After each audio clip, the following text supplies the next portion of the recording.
Hi! In front of me is TOSCIDO M863, and today I would like to show you how you can operate voice recorder on this device.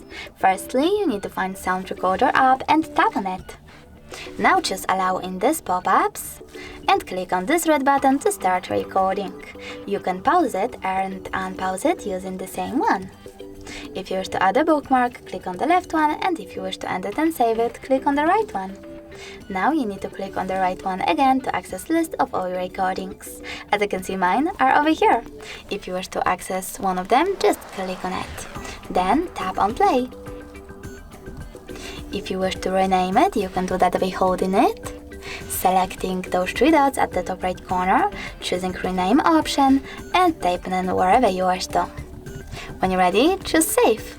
If you wish to delete your recording though, you need to hold it again, but this time select this bin icon at the top right corner and confirm your choice in the pop-up. Thanks so much for watching. If you enjoyed this video, leave a like, comment, and definitely subscribe.